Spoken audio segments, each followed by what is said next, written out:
J'ai pour ma part l'avantage de vous connaître et de vous avoir rencontré avant ce jour et la joie de vous présenter à notre assemblée nombreuse. Bonjour. Vous êtes un physicien théoricien. Vous pratiquez la physique fondamentale. Et vous avez un itinéraire remarquable. Docteur S-Physique, directeur de recherche au CNRS en physique théorique, membre du conseil scientifique du CNRS et du laboratoire de physique théorique de l'Université Paris-Saclay, professeur à l'ENS en master physique théorique. Jusque-là, c'est bon. Jusque-là, c'est bon. Vous êtes aussi l'auteur de nombreux ouvrages sur le cosmos et les lois qui le régissent. Vous avez écrit un remarquable opus sur le temps, Ce péché de l'éternité, Histoire du temps, réédité en 2023, qui traite de sa nature et de sa mesure, d'abord continue et éternelle, avant de se faire quantique, enfermant ainsi l'homme dans sa cage, destiné a priori à le maîtriser jusqu'à l'identifier comme conscience. C'est votre sujet de recherche prioritaire depuis plus d'une quinzaine d'années. Ce temps indépendant et rebelle, cette évanescence éternelle au cœur de la nature. À côté de cela, vous excellez dans l'art de jeter des ponts. Auteur de très nombreux articles, plus de 70 articles scientifiques dans des revues internationales à comité de lecture. Et de ce passionnant et dernier ouvrage, La Nouvelle Physique, Comprendre les lois ultimes du cosmos, chez Albin Michel, pour lequel vous avez reçu le prix Bourrienne en 2024. Lancé en 2023, le prix Bourrienne récompense un livre de vulgarisation scientifique. Présidé par son fondateur, Charles Becbédé, le jury était composé cette année-là du prix Nobel de physique Alain Aspect, François Combes, Bruno David, Clara Dupont-Mono, Lionel Nakache, Antoine Petit et Eddy Sevestre. Dans cet ouvrage très éclairant sur les lois ultimes du cosmos, cet univers infini qui s'étend sur lui-même et dans lui-même, se présentant comme une vague, vous fournissez une étude à la fois cosmologique et de la mécanique quantique. Vous avez un objectif, convaincre ceux qui n'aiment pas les sciences et n'hésitez pas à vous transformer en magicien à vos heures. Je vais donc, sans tarder, après mon retard, vous céder la parole avec cette première question. À cet égard, l'Europe est-elle en retard? Bonjour à tous, ravi de vous voir à une heure si matinale. C'est très matinal pour nous, physiciens théoriciens. C'est ce que je disais à l'un d'entre vous qui est arrivé un peu plus tôt.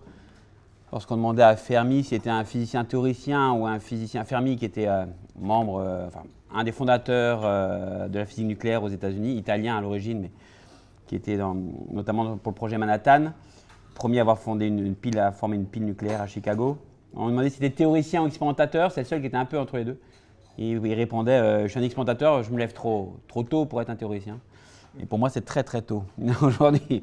Donc voilà, donc effectivement, je me présente, donc je suis physicien théoricien. Alors c'est un peu vague, physicien théoricien. On me demande souvent c'est quoi la vie de travail de tous les jours d'un théoricien. Je suis assis, je fais des calculs. Au niveau du matériel, je ne coûte pas très cher à la société. Mais donc on essaie de conceptualiser le monde. Je travaille sur le Big Bang, ce qu'on est communément appelé Big Bang, on appelle ça l'inflation dans notre domaine. Donc c'est les 10 puissance moins 31 secondes après le Big Bang. Donc vous mettez un 0, vous mettez 30 zéros, vous mettez un 1 après, donc ça fait 0,0000001 seconde. Et dans cette part-là, c'est la période dans laquelle l'énergie responsable de la création de l'espace et du temps s'est transformée en matière. On appelle ça des quanta, la lumière, les quarks, les électrons, les neutrinos. Donc l'énergie responsable de la transformation de l'espace, de la géométrie de l'espace, a transféré cette énergie en nous, en quanta. Donc on appelle ça un peu une transition de phase, hein, un peu comme si on passe de liquide au gazeux, au solide avec l'eau. C'est pareil, l'univers c'est une transition de phase. Énergie de l'espace, énergie de radiation et la matière qui sommes nous. Donc voilà, c'est mon travail. Donc vous pouvez me poser des questions après sur mon travail. C'est un travail assez complexe en général. Pourquoi il est complexe le travail? Parce qu'on a besoin à ces énergies-là de la relativité générale, dont j'en parlerai un peu plus tard, d'Einstein, et de la physique quantique, donc l'infiniment grand et l'infiniment petit, parce que c'est un domaine où l'énergie est très très dense, et dès que c'est très dense, c'est le cas des trous noirs par exemple, quand une étoile s'effondre, dès que c'est très dense, dès que l'espace est très déformé, on est obligé de faire appel à la relativité générale, qui est la théorie de la gravitation d'Einstein. Et on est obligé de faire aussi appel à la physique quantique parce qu'on a beaucoup de particules. Donc, et on n'a pas de théorie quantique de la gravité, c'est ce qui nous manque, c'est la dernière révolution dont je parlerai à la fin de ma présentation. Et la prochaine révolution sera la révolution qui unifiera l'infiniment petit et l'infiniment grand, donc la physique quantique et la relativité générale. Ça fait un siècle qu'on essaye de la réunir, on n'y arrive pas. Alors effectivement, Freddy m'a posé la question en quoi la science, ou qu'est-ce que des révolutions scientifiques, ou en quoi la science révolutionne les paradigmes, même si le mot révolutionner paradigme est un peu bizarre de les mettre ensemble. Alors, il faut savoir que dans l'histoire de la science, les révolutions scientifiques ne sont pas continues et linéaires, elles sont elles aussi quantiques. Ah d'ailleurs, j'aurai une petite surprise à vous montrer à la fin de ma présentation, là, qui est dans le petit torchon. Je vous ai amené un petit cadeau. Vous serez surpris, je pense. Les révolutions scientifiques c'est par paliers. Il y a 3 périodes de révolution scientifique. La période grecque, la période copernicienne et la période moderne. Donc j'ai dit grecque, copernicienne et moderne. Ce que j'appelle moderne, c'est Planck, Einstein. C'est la révolution entre Maxwell et la bombe nucléaire, si je résume. La première révolution, c'est la révolution grecque, qui commence à peu près vers moins 600 à Milet, l'île de Milet, Anaximandre, et c'est parmi ses élèves Pythagore, donc Pythagore de Milet, Anaximandre. Au moins 600, on appelle ça donc tout ce qui est grec, à peu près la Grèce classique. Si je compare à la Grèce hellénistique, qui est plutôt celle d'Alexandre le Grand, donc moins 300. Donc moins 600, c'est plutôt la Grèce classique. Donc c'est la première fois où l'homme décide d'expliquer des phénomènes naturels par des causes naturelles et pas surnaturelles. On appelle ça physique. Physis en grec veut dire nature. Donc c'est la première fois que l'homme dit s'il y a du vent, et c'est Anaximandre qui propose ça d'ailleurs, c'est une différence de température et de pression qui crée le vent. Un tremblement de terre, c'est la terre qui bouge. Les volcans également. Donc en fait, cette école de Milet décide que chaque élément naturel a une cause naturelle et une explication naturelle, et Poséidon n'est pas forcément nécessaire. Ou Éole.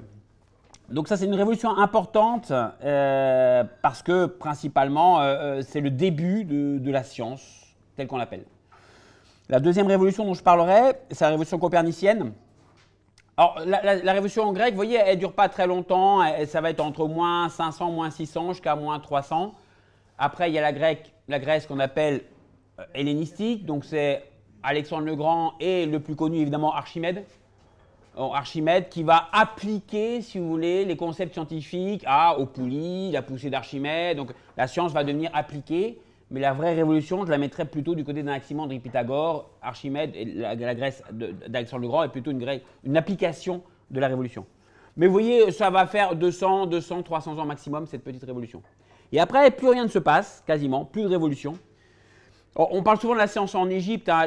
La science égyptienne est un peu parfois surévaluée. Des gens ont fait des études comparatives. Le niveau de la science grecque, si on comparait par rapport à notre niveau actuel, le niveau de la science égyptienne correspondrait à peu près à un niveau CE1, équivalent. Et le niveau de la science grecque correspondrait à peu près à un DUG. Enfin, l'équivalent du DUG à votre époque. À mon époque aussi, c'était des DUG. Or, maintenant, L1, L2. D'accord ? Donc, il y a énormément de différences. Hein. On passe de la Grèce, de l'Égypte à la Grèce. On passe d'un niveau CE1. Alors, ce n'est pas pour dénigrer la science égyptienne. Mais au CE1, au niveau… Dans le sens où l'Égypte, quand on construisait des pyramides, le nombre d'heures, etc., n'était que des tentatives empiriques. Ça marchait parce qu'empiriquement, ça marchait. La Grèce, c'est vraiment une révolution conceptuelle parce qu'on explique les maths. Enfin, Euclide, si vous essayez de lire les principes d'Euclide, c'est très, très compliqué. même un principe d'Euclide, je donne à mes étudiants en master, ils n'y arrivaient pas à comprendre. C'est un niveau très très élevé, le niveau grec. Il ne faut pas oublier, les Grecs ont mesuré la taille de la Terre, je vais y revenir, la distance Terre-Soleil, la distance Terre-Lune, enfin la taille de la Lune, ils ont mesuré beaucoup de choses, les Grecs, et ça a été oublié, évidemment, conservé, on le sait très bien, par les sciences arabes du Moyen-Orient, et après reprise par l'Occident. Deuxième révolution, donc à peu près 200 ans. Deuxième révolution, la révolution copernicienne, Copernic, Kepler, Galilée, Newton. Je reviendrai sur ces 4 personnages. Et 150 ans à peu près, hein, entre Copernic et Galilée Newton, 150-200 ans, c'est la même période à peu près. Donc vous avez l'impression qu'on est à moins 300, on arrive à 1500, 1600, révolution copernicienne, où les maths vont intervenir. Donc c'est là où la physique va devenir mathématique, d'accord, à Galilée Newton, on va expliquer via des équations les phénomènes physiques. Donc c'est les maths qui prennent le dessus, la nature ici, les maths ici. Et la grande révolution, 1865-1940, je vais dire, voilà, jusqu'à de la bombe nucléaire, de Maxwell à la bombe nucléaire, donc de la découverte de l'électromagnétisme, Faraday, Maxwell, Hertz, à la bombe nucléaire. Troisième révolution, qui est la révolution quantique, donc quantique, relativité générale, etc., qui est la révolution la plus importante qu'on a connue. Alors la première révolution, la révolution grecque. Alors, à chaque fois que je vais vous donner une révolution, est-ce que ça marche avec une pomme? Je vais essayer d'illustrer chacune des révolutions avec une découverte dans chacune des révolutions. Et pour illustrer la révolution grecque, je prends l'exemple d'Ératosthène. Donc, petite anecdote, hein, Ératosthène qui mesure pour montrer la force de la science grecque et comment, avec rien, juste avec l'esprit, vraiment, c'est la première fois où l'esprit humain se dit je vais réussir à mesurer quelque chose juste avec l'esprit, pas avec un instrument de mesure, mais avec l'esprit. Donc Ératosthène, je ne sais pas si vous connaissez, c'est le premier qui a mesuré le rayon de la Terre. Hein, alors l'idée d'Ératosthène, c'est simple, c'est qu'il savait qu'à Assouan, en Égypte, tous les ans, le 21 juin, le soleil pointait exactement dans un puits, d'accord, exactement à l'horizontale. C'est-à-dire qu'on voyait au fond du puits qui était très très très profond, on voyait le soleil se refléter à midi. Uniquement un jour dans l'année, à midi, le 21 juin. Donc Ératosthène a compris que ça veut dire qu'à ce moment-là, c'est le solstice évidemment d'été, que le 21 juin, le soleil est perpendiculaire au sol, et on le voit dans le puits parce que le rayon du soleil est perpendiculaire au sol de la Terre et revient dans nos yeux. Donc on comprend vraiment qu'à ce moment-là, la Terre le soleil est évidemment perpendiculaire à la Terre. Or pourquoi? Parce qu'en fait, Assouan est sur ce qu'on appelle le tropique du Cancer, et donc on a l'équateur sur la Terre, on a le tropique du Cancer et le tropique du Capricorne. La Terre tourne autour du soleil avec un certain angle ici, d'accord, lors de 20 degrés. Et quand la Terre tourne, on voit bien que si ici je suis au tropique du Cancer, au solstice d'été, le soleil arrive perpendiculairement au sol. D'accord? Et c'est le tropique du Capricorne dans le pôle sud, dans le cas du solstice d'hiver. D'accord? Dans l'hiver, c'est le sud qui est éclairé, ok? Et en hiver, ici, pour l'hémisphère nord, c'est le nord qui est éclairé. D'accord? Donc, il comprend très bien qu'en été, ici c'est l'été, le soleil arrive perpendiculairement. D'accord? Donc, il se dit que si la Terre est ronde, donc si la Terre est plate, le soleil arrivera toujours perpendiculairement. Si la Terre est plate, le soleil arrive toujours perpendiculairement. D'accord? Donc on aurait toujours le soleil en face de nous, donc il n'y a pas d'ombre. Si on voit une ombre, ça veut dire que si je plante un bâton à Assouan, donc là il était à Assouan, il a planté un bâton à Assouan, il a vraiment fait ça, il a vraiment planté un bâton à Assouan. Et effectivement, si le soleil, ici représenté par la lumière, le soleil arrive verticalement ici, on est le 21 juin, d'accord? Au solstice d'été, il arrive verticalement dans mon puits, d'accord? Comme la Terre a un certain angle avec le soleil, quand elle va tourner autour du soleil, on le voit, vous voyez, hein, Freddy, on voit bien l'ombre, d'accord, okay. Donc comme la Terre tourne autour du soleil, sur un axe, donc c'est comme si la Terre faisait ça par rapport au soleil, c'est comme si la Terre faisait ça en une année, d'accord? Je fixe le soleil, la Terre fait ça, d'accord? Parce qu'elle tourne comme ça autour du soleil. C'est-à-dire que si je fixe le soleil, ma Terre elle fait ça, d'accord? Là c'est les équinoxes, on est d'accord? Au mois de septembre, équinoxe, c'est-à-dire même durée de nuit. Ici, donc en septembre et en mars, tout le monde a 12 heures de jour et 12 heures de nuit, parce qu'on est perpendiculaire au soleil, d'accord, on est d'accord. Mais là, c'est le solstice d'été, et là, le solstice d'hiver, d'accord, et vice-versa. C'est la précession des équinoxes. Ah non, c'est encore quelque chose de différent, encore un peu différent. Là, c'est juste que la Terre, en fait, a un certain angle, et tourne autour du soleil. Donc, on voit bien que l'angle ici qui est au-dessus devient ici au-dessous, tout simplement, d'accord. Donc, si je fixe, la Terre fait ça. Donc, moi, si je fixe le soleil, et ma Terre, elle fait ça. D'accord? Donc là, je suis le 21 juin. D'accord? Et là, je suis à peu près 24 décembre, 25 décembre, solstice d'hiver. D'accord? Donc, on voit bien que si ma Terre fait ça, j'ai mon ombre va bouger ici. D'accord? Si ma Terre est plate, eh ben, mon ombre, elle sera toujours, j'aurai pas d'ombre. Mais si elle est ronde, je vais avoir l'ombre qui va apparaître. Et plus ma Terre est ronde, plus mon ombre va être grande. D'accord? Plus ma courbure est grande. Donc, si j'arrive là et que je peux mesurer la longueur ici de mon bâton, en 21 décembre par exemple, et je mesure ici la longueur de mon ombre, je connaîtrai le rayon de ma Terre. D'accord? Si je connais le rayon, ici je connais la longueur de mon ombre, je connais le rayon de ma Terre. En fait, pour ceux qui font un peu de maths et de physique, le rayon multiplié par l'angle, en fait, me donne l'ombre. D'accord? Donc c'est juste un calcul très simple. Et il fait ça, hein, c'est à peu près en 200 avant Jésus-Christ, il va à Assouan, il va au Caire, au-dessus là, hop. Donc là, le soleil est vertical, d'accord, 21 juin. Au Caire, j'ai de l'ombre, parce que ma Terre est ronde. Si je connais la taille de mon ombre au Caire, je connais le rayon de ma Terre. D'accord? En fait, c'est à Alexandrie qu'il a planté son bâton. Donc, tout simplement, 21 juin, il plante son bâton à Alexandrie, il mesure la longueur de l'onde et il dit le rayon de la Terre fait 6000 km. Et c'est juste. Le rayon de la Terre fait 6000 km. Bon, imaginez quand même, il a planté un bâton à Alexandrie et il a trouvé le rayon de la Terre. Or, l'erreur, le rayon de la Terre, c'est 6370 km. Il y a une petite erreur de 250 km sur son calcul qui est due au fait qu'il a utilisé les stades égyptiens qui avaient une différence de mesure par rapport au stade grec. C'est une erreur de conversion de mesure de quelques mètres. Et si on refait le calcul avec le stade grec, on retrouve 6300 km. Donc, la révolution conceptuelle, c'est ça. C'est de se dire qu'un homme, en plantant un bâton, en réfléchissant sur la géométrie, comprend que la Terre est ronde, comprend qu'en plantant le bâton, en mesurant l'angle, il a le rayon de la Terre, sans jamais avoir fait le tour de la Terre. Donc ça, c'est pour vous montrer la force de la science grecque. Et après, du rayon de la Terre, on peut avoir le rayon de la Lune, parce qu'il y a des éclipses de Lune, et on peut avoir ensuite la distance Terre-Lune, et on peut avoir même la distance Terre-Soleil. Donc les Grecs avaient déjà calculé tout ça. Ils savaient déjà que les étoiles qu'on voyait dans le ciel, c'était des... Enfin, les points qu'on voyait dans le ciel, c'est des étoiles. Il y a déjà des écrits grecs là-dessus. Donc la science grecque est quand même très, très développée. Deuxième révolution, et ensuite plus rien se passe. Alors, sans doute, bon, je ne fais pas de polémique, la religion aussi n'a sans doute pas aidé. Mais c'est vrai qu'on est resté sur cette science grecque de Ptolémée, je dirais, pendant quasiment 1000 ans, un peu plus, 1400 ans, 1500 ans. Puis arrive Copernic. Copernic propose effectivement un système qui est héliocentrique. Je pense que tous ont dû parler de Copernic, j'imagine, hein, le Soleil et la Terre qui tournent. Copernic, c'est à peu près donc 1543, donc 1550. Et quand on voit Newton, c'est à peu près 1700. Donc il s'est passé 150 ans entre Copernic et Newton. Et souvent on se dit, pourquoi 150 ans? Comment ça se fait qu'il a fallu autant de temps pour que les gens acceptent le système de Copernic? Qui semble maintenant évident, non? Le Soleil et les planètes qui tournent, je pense que tout le monde a vu ça. Alors là, c'est parce que cette deuxième révolution a fait appel à un concept et a été freiné par un concept esthétique. Je vais revenir là-dessus aussi, parce que l'esthétisme est quelque chose de très important dans la théorie mathématique. C'est-à-dire qu'une bonne théorie, souvent, est une théorie belle mathématiquement. D'accord? Alors, Copernic écrit son ouvrage. Il ne le publie pas parce qu'il meurt avant que son ouvrage soit publié.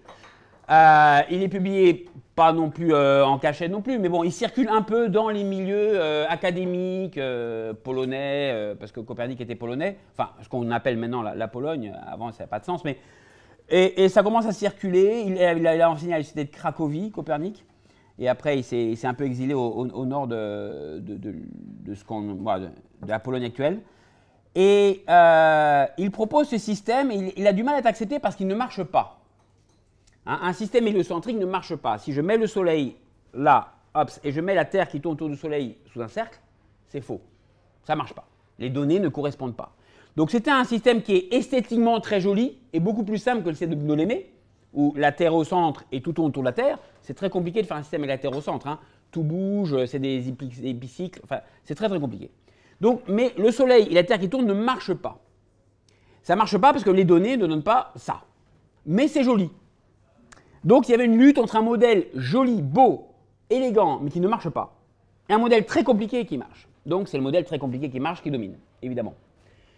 Sauf qu'un certain Kepler, dans les années 1600, faisait beaucoup de mesures, notamment il faisait les mesures du mouvement de Mars. Hein. On le voit très bien, alors, en ce moment on est très bien, regardez le ciel quand il n'y a pas de nuages.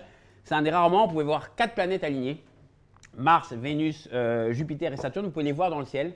Mars, on peut le voir, elle est un peu rouge. Hein. Les gens ne savent pas voir des planètes et des étoiles. Les étoiles scintillent, les planètes ne scintillent pas. Vous allez voir une différence très claire. Il y a des objets lumineux qui ne scintillent pas, ils sont une lumière fixe. Les étoiles, ça scintille comme ça. Donc les planètes, vous allez voir, et en ce moment, vous pouvez voir les 4 planètes dans le ciel la nuit, c'est très très joli. Et Mars, vous la repérez, elle est un peu rouge. Vous verrez, c'est une lumière un peu rouge. Et Vénus, évidemment, qui est très très lumineuse, donc ça vous ne pouvez pas la rater en ce moment. Donc en fait, il regarde le mouvement de Mars et il observe que Mars, en fait, si on prend la traduction de Copernic, ne fait pas un tour circulaire, mais fait une ellipse. Une ellipse. D'accord ? Et une ellipse, il faut reconnaître, c'est moins beau qu'un cercle. Le cercle, c'est absolu. Un seul rayon, c'est l'objet le plus beau qu'on puisse imaginer, un cercle. Non, un seul rayon et ça fait le tour. Une ellipse, c'est un peu moche. Enfin, il y a deux centres, une ellipse. Vous voyez, donc c'est moins beau. Et Kepler était obsédé par l'esthétisme. Il avait beaucoup d'ouvrages où il avait des polygones, dans des polygones, dans des polygones pour expliquer comment les planètes tournaient. Il pensait que les planètes étaient des chiffres magiques, etc. C'est lié à la beauté. Et il a du mal à accepter ça. Il ne comprend pas cette ellipse, il ne veut pas cette ellipse. Il veut du cercle. Mais il n'a pas le choix. Ses mesures lui disent, Mars décrit une ellipse. Et c'est là où il décrit ses lois de Kepler, et c'est là où tout marche. D'un seul coup, tout marche. D'un seul coup, on a un soleil, la Terre tourne avec une ellipse, Mars avec une ellipse, Vénus avec toutes les planètes avec une ellipse, qui est moins beau qu'un cercle. Mais cette fois-ci, on a un système beau, plus beau que Ptolémée, pas absolument beau, mais plus beau que Ptolémée, avec un système où le Soleil est au centre et les planètes tournent autour, avec des ellipses, et un système Ptolémée qui est compliqué mais qui marche. Donc les deux marchent, l'un esthétiquement plus beau que l'autre, mais les deux modèles marchent au niveau des chiffres. Lequel choisir? Et c'est là où apparaît Galilée. C'est pour ça que je vous donne cette révolution, qui sera la même pour Maxwell, vous verrez, pour l'électromagnétisme. C'est que quelqu'un a une idée, et après il faut un observateur. Scientifiquement, il faut que quelqu'un observe et tranche. Et c'est Galilée, en regardant les lunes de Jupiter, qui voit que les lunes de Jupiter subissent elles aussi des éclipses, qui n'est pas explicable avec le système de Ptolémée. C'est-à-dire qu'il observe quelque chose que Kepler, avec son mouvement des ellipses, marche avec la théorie de Kepler, mais ça ne marche pas avec la théorie de Ptolémée, où la Terre est au centre. Ptolémée, c'est la Terre qui est géocentrique. Donc le géocentrisme ne marche pas par observation. Donc nous avons Copernic qui a une idée absolue superbe, cercle, mais c'est trop joli, la nature n'est pas aussi belle que ça. Kepler qui part, mesure, se dit « Ah, c'est pas des cercles, c'est des ellipses, et là j'ai deux modèles différents. Quel est le paradigme entre géocentrisme et héliocentrisme? La Terre est au centre ou le Soleil est au centre, lequel choisir ?» Galilée observe et donne raison à Kepler, la Terre, le Soleil est bien au centre du système solaire et les planètes tournent autour. Et le dernier acteur, c'est Newton, qui va mathématiser ça. Donc cette révolution-là est marquée par la mathématisation. Newton va créer les intégrales, on appelait ça calculus à l'époque, maintenant on appelle ça les intégrales, le calcul différentiel, des équations différentielles, des intégrales, des mathématiques. Il va créer les équations. Elles ont été commencées par Galilée. Galilée, c'est le premier qui propose une explication mathématique à la chute des corps. Hein, la chute proportionnelle au temps en carré, etc. Et c'est Newton qui va construire la mathématique pour décrire la gravitation. D'accord? Donc ça, c'est une révolution conceptuelle aussi, qui part donc de Copernic à Newton pour comprendre, en gros, notre système solaire. Alors, juste pour vous donner l'idée de Newton, à chaque fois, je vais essayer de vous montrer un exemple toujours avec la pomme, parce que Newton est connu avec la pomme et la pomme qui lui tombe sur la tête, évidemment, Gottlieb. C'est un peu une légende. Alors, si vous allez au manoir de Newton, il y a le fameux arbre hein, où la pomme est tombée. Voilà, j'ai un de mes amis, parce que j'ai écrit un livre qui s'appelait Newton à la plage, il a pris en photo de mon livre sous le pommier. Bon, évidemment, hein, bon, on n'y croit pas, mais bon, vous pouvez être sous le pommier de Newton, attendre qu'une pomme tombe. C'est en 1666 hein, quelle est cette idée-là, Newton. Comment il a fait le lien? Je vais toujours essayer de vous donner des idées hein, sur l'étincelle qui fait naître une révolution scientifique. Donc on a vu la pomme, hein, on a vu la Terre avec Ératosthène, c'est comme une révolution conceptuelle que je trouve moi vraiment énorme. Les trois révolutions que je montre avec la pomme, pour moi, sont au même niveau. Hein. Newton voit une pomme et regarde la Lune. Comment Newton a pu se dire que la pomme qui tombe tombe pour la même raison que la Lune tourne autour de la Terre? C'est ça la question. Comment en voyant la Lune, ce qu'on appelle la force de gravité évidemment, hein, il a inventé la force de gravité, comment il a pu imaginer que l'attraction de la Terre sur la Lune était la même que l'attraction de la pomme sur la Terre? Comment ça se fait que quand on voit la Lune, on se dit la pomme qui tombe, c'est la même chose? C'est totalement innaturel, on est d'accord? On ne peut pas se dire, quand on regarde la Lune et la pomme, comment ça se fait que ça n'a rien à voir? Sauf que, si je prends la pomme et je la lance, je ne vais pas lancer, vous inquiétez pas madame, on est d'accord qu'elle va tomber à 10 mètres, à peu près, d'accord? Si elle lance un peu plus fort, je peux la faire tomber peut-être à 20 mètres, 50 mètres là-bas, on est d'accord? Supposez que j'ai suffisamment de force pour la lancer tellement fort, c'est ce que Newton a pensé, hein, que comme la Terre est courbe, je la lance tellement fort qu'elle ne tombe jamais sur la Terre. Parce que la courbure de la Terre va faire que l'atome en fait, ne tombera jamais, ne touchera jamais le sol. Donc Newton imagine que si je lance la pomme suffisamment fort, la pomme va être satellisée.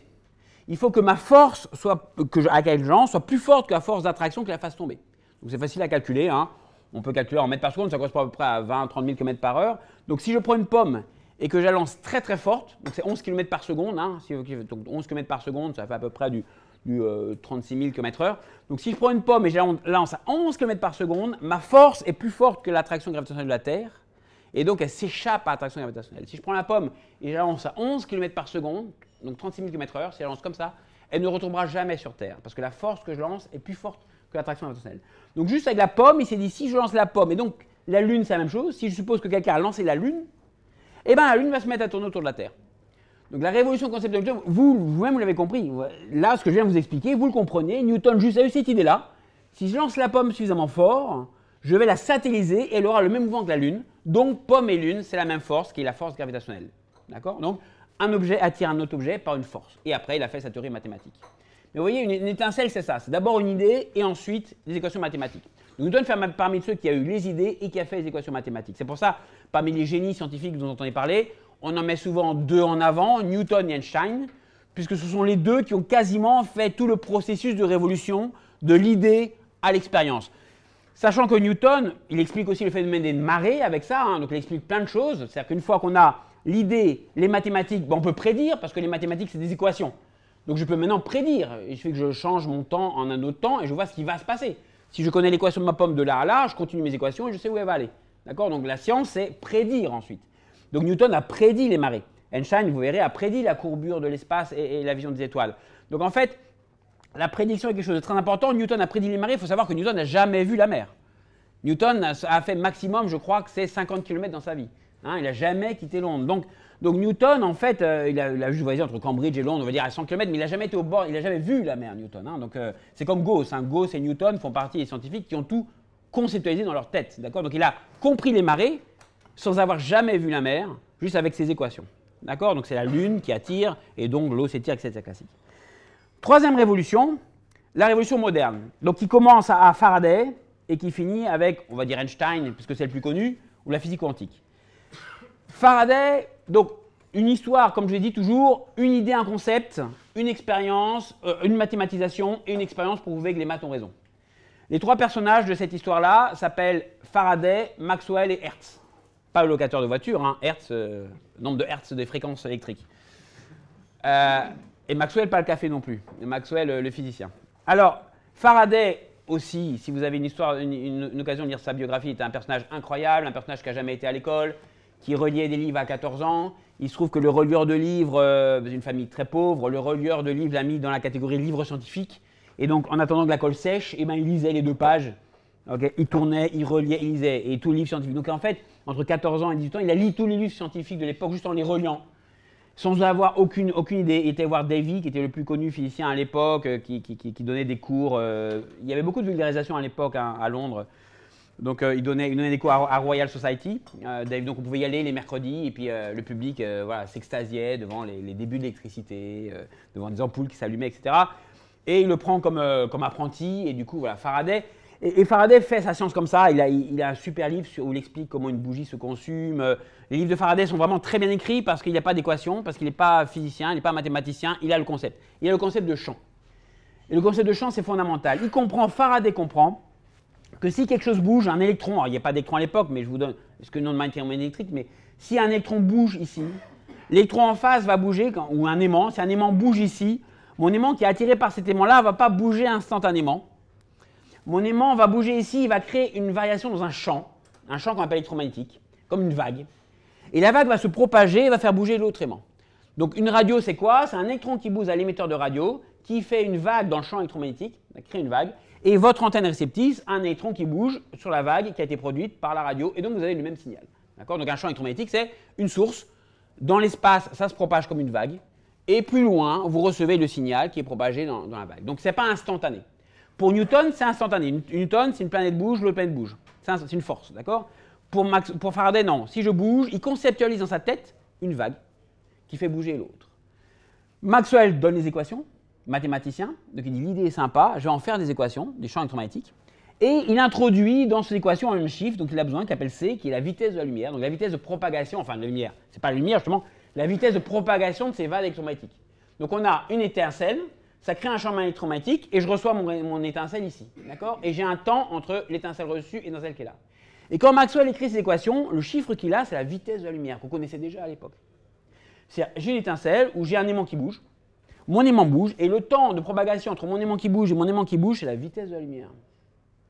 Et c'est étrange quand même, parce que la vitesse de la lumière n'a rien à voir avec ça, non? la vitesse de lumière qui était mesurée par rapport aux lunes de Neptune déjà depuis 200 ans.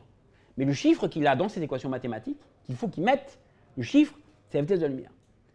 Et donc, Hertz arrive en tant qu'expérimentateur, il fait la fameuse expérience, vous pouvez voir aussi sur un tas ou dans le livre Newton à la plage, il a un récepteur, un émetteur, il bouge dans la pièce, il voit les étincelles qui apparaissent comme des vagues, il mesure la vitesse de propagation de l'onde électromagnétique avec son petit appareil dans sa petite salle, il mesure la vitesse de la lumière effectivement. Donc l'onde électromagnétique se propage à la vitesse de la lumière, donc la lumière est le responsable de la propagation de l'onde entre un aimant et un autre aimant. Ce qu'on appelle l'électromagnétisme. Donc c'est une révolution, encore avec trois personnages. Faraday qui a des idées incroyables, Maxwell qui fait les équations mathématiques et Hertz qui fait l'expérience. Donc on va de 1840 pour Faraday, 1865 pour Maxwell et les équations de Maxwell qu'on appelle, et 1870-71 pour l'expérience de Hertz. Donc c'est très court aussi. Puis arrive Planck. Alors là, tout ça c'est quasiment ensemble, parce que Maxwell 65, Planck c'est 1900, donc tout se suit à peu près. L'Allemagne est un peu en retard par rapport à l'Angleterre et la France dans la révolution industrielle. L'Allemagne a besoin de rattraper son retard, donc Siemens décide de créer un centre de physique théorique, principalement pour les ampoules et pour l'électricité, pour essayer de faire des ampoules qui consomment de moins d'électricité possible pour éclairer le plus possible, pour augmenter le rendement des ampoules. Donc c'est un problème très concret. Et Planck travaille pour ces centres-là et d'autres travaillent pour les centres de Siemens. Donc on met en gros une certaine quantité d'électricité, d'énergie, et on rayonne. Et on veut évidemment rayonner le maximum pour une quantité d'énergie donnée, parce que c'est juste du bénéfice, c'est une entreprise privée à l'origine. Et on a ce qu'on appelle un rayonnement, donc en gros la lumière va être bleue, orange, rouge, et on regarde combien de bleu on a, combien de rouge on a, combien de violet on a dans chaque rayonnement, on appelle ça un spectre. D'accord ? On a une forme de spectre, donc une ampoule va avoir un peu de violet, le blanc en fait c'est un mélange de plusieurs couleurs. Et on fait un spectre. Et le spectre ne correspond pas du tout aux théories. Le spectre, entre le violet et le rouge, on appelle ça une divergence ultraviolette, c'est le nom qu'on donne. On devrait avoir un spectre avec beaucoup de lumière violette et on ne l'a pas. On devrait avoir beaucoup de lumière violette, on n'a pas beaucoup de lumière violette. Donc c'est un problème expérimental, c'est juste, tiens, ça marche pas. On appelle ça le problème du corps noir, c'est le nom qu'on a donné corps noir. On fait chauffer un objet dans une caisse noire et on regarde qu'est-ce qui rayonne. D'accord ? J'ai encore 5 minutes quand même. C'est passionnant, on est d'accord ? Ah, exactement. On est plus nombreux que... Exactement. Donc en fait, et sur le corps noir, et Planck, c'est une histoire aussi assez incroyable avec Planck, parce qu'il y a Boltzmann qui intervient et tout ça, mais Planck essaie de trouver la forme de ce spectre. On a une forme comme ça, on appelle ça une gaussienne un peu, c'est une forme un peu comme ça, du spectre. Donc on a un violet ici, rouge ici, basse fréquence, on a quelque chose, et on devrait avoir quelque chose comme ça, et les gens ne comprennent pas, ils essaient des lois pour comprendre pourquoi ça baisse ici et ça ne monte pas. Bon. Et Planck a une idée, il se dit... Alors ça, pareil, d'où viennent les révolutions? C'est pour ça que j'essaie de vous mettre dans la tête comment les révolutions viennent. Planck se dit, si au lieu d'avoir, vous voyez, ma lumière qui a des vagues continues, donc je vous ai dit que c'est une onde, d'accord? Mais suppose que je n'ai pas des vagues continues, mais j'ai une vague de 1 mètre, 2 mètres, 3 mètres, 4 mètres, 5 mètres, et pas 1 mètre 50 ou 1 mètre 25 ou 1 mètre, que des mètres. Je quantifie mes vagues, d'accord? J'ai une vague comme ça, une vague comme ça, une vague comme ça, une vague comme ça, mais je n'ai pas de vague entre les deux. On appelle ça une quantification, comme des ressorts, une fréquence quantifiée. Et donc évidemment, j'ai plus de mal à avoir des grosses vagues que des petites vagues, parce qu'il faut plus d'énergie pour une grosse vague, on est d'accord? Il faut beaucoup plus d'énergie. Donc j'ai moins de grosses vagues que de petites vagues. Et quand il fait cette somme, alors c'est une somme de 1 plus x plus x carré, plus on arrive à une exponentielle. Et on retrouve la forme exponentielle du spectre. Donc il quantifie Maxwell. Donc Maxwell et Faraday, je vous dis, c'est des vagues continues. Planck dit c'est des vagues discrètes. Et quand on a des vagues discrètes, on quantifie Maxwell, on retrouve la lumière du corps noir et tout marche très bien. Mais c'est juste une idée comme ça. On ne dit pas que c'est des atomes, on dit on quantifie. Et là où Einstein va arriver, Einstein va dire non. Donc Planck il quantifie les bords d'une boîte noire, ma bord ici c'est des ressorts quantifiés, et j'ai des vagues quantifiées.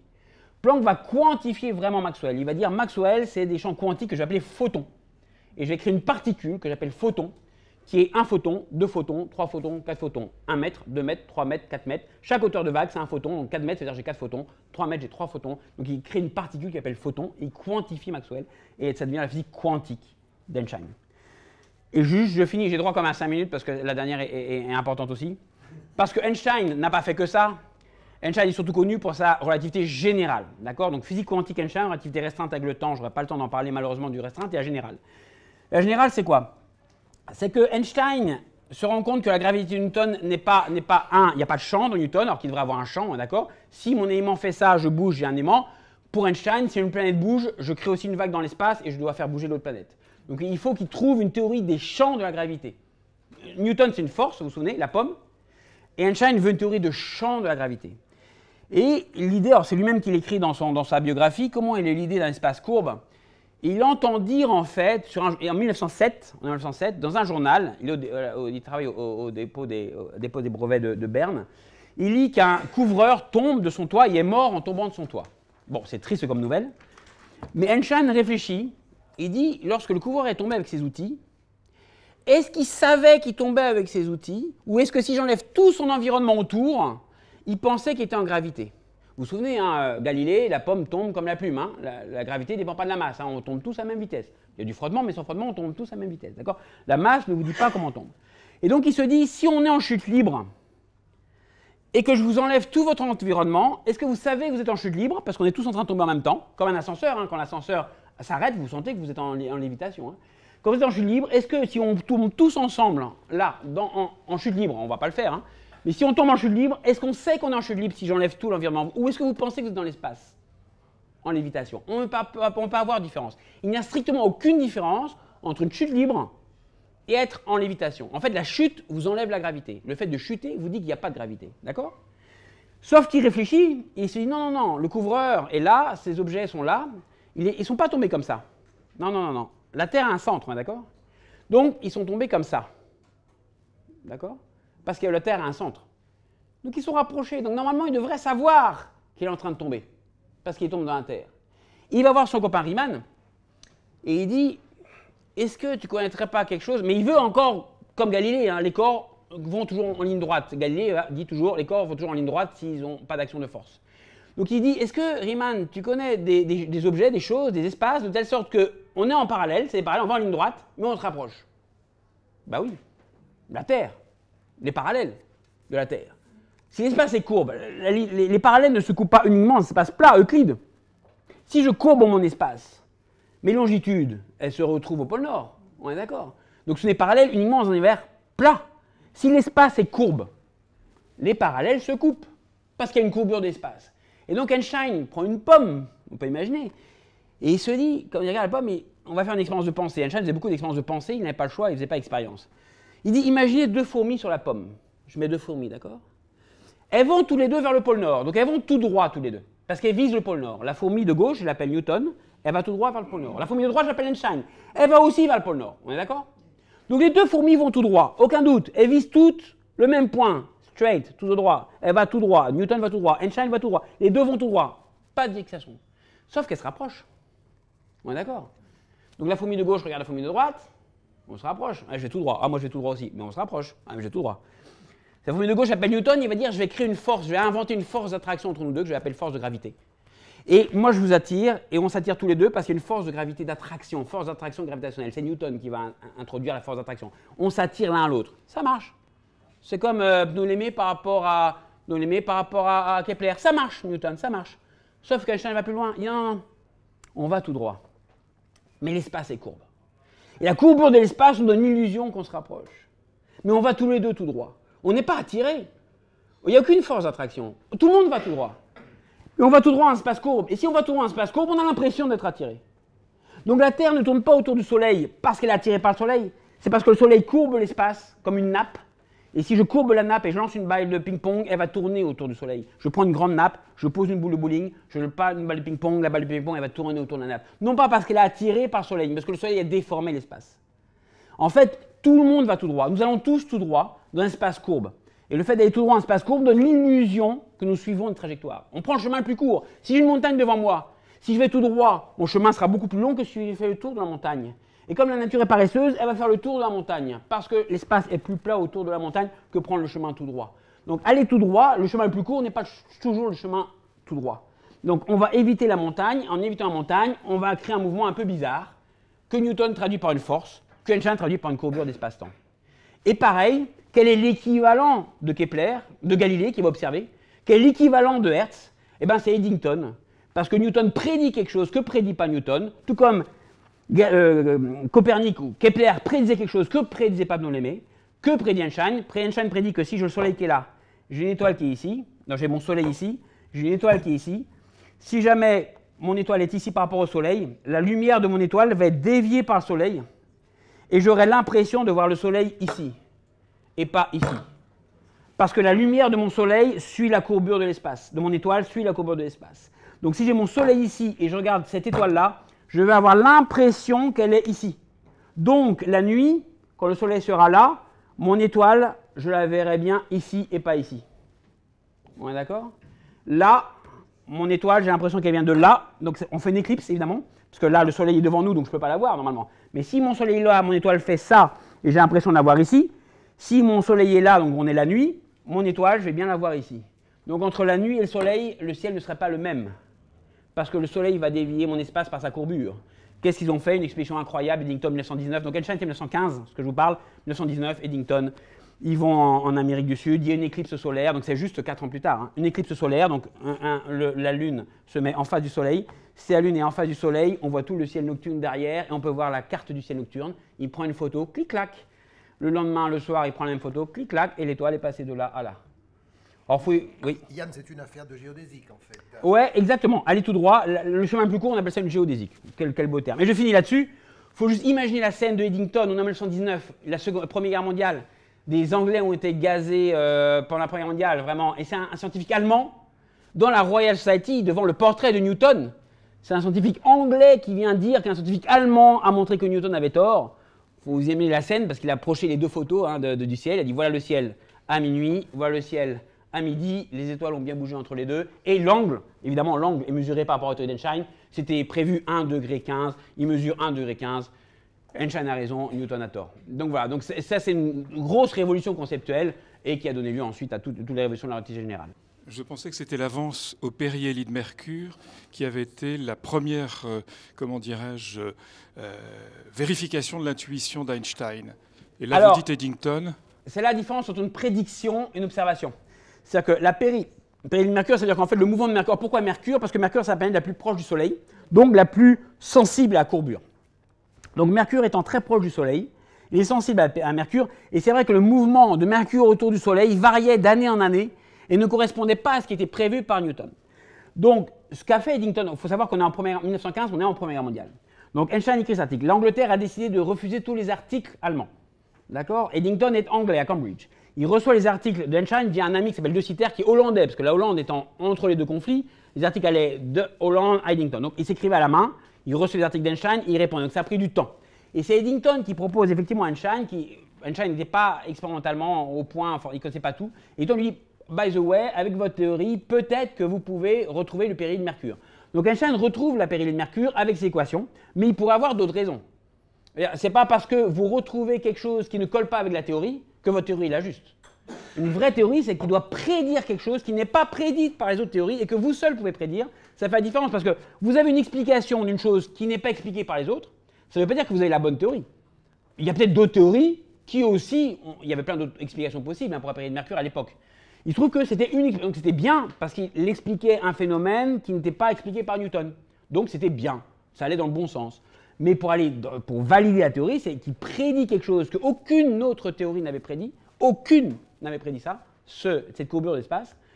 Et il le prédit et Eddington le mesure. Donc Eddington était le sort. Il y a une phrase, on lui a posé la question à un moment donné, parce que c'est très compliqué. La relativité générale, c'est une théorie qui est conceptuellement très simple. Vous avez tous compris les fourmis, je pense. Donc conceptuellement, c'est simple. C'est même plus simple que Newton. L'espace est courbe. Mais mathématiquement, par contre, c'est compliqué. Donc, parce que c'est des courbures d'espace, des équations compliquées mathématiquement, mais physiquement, le concept est assez simple. Et c'est vrai que Eddington était un expérimentateur qui était, à mon avis, un des rares à comprendre Einstein. Il faut comprendre Einstein, à cette époque, il fallait être quand même très fort. Il y a un journaliste qui a posé la question. Il paraît qu'il y a 3 personnes qui comprennent la relativité générale. On a posé la question à Eddington en 1919 et il a dit quelle est la 3e. Voilà, donc, et donc, c'est une phrase assez connue. Parce qu'effectivement, c'est une théorie très compliquée, il fallait la comprendre. En plus, avoir l'idée, l'expérience. Rien que l'article d'Eddington est fantastique parce qu'il explique l'expédition monter sur des mules au sommet des montagnes, parce qu'il y avait deux endroits où l'éclipse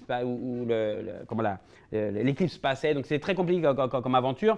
Et c'est vrai que cette prédiction-là, vous regardez la une, hein, vous tapez à l'époque, c'était vraiment. La science était plus vulgarisée, je dirais, qu'à notre époque. C'est New York Times, je crois.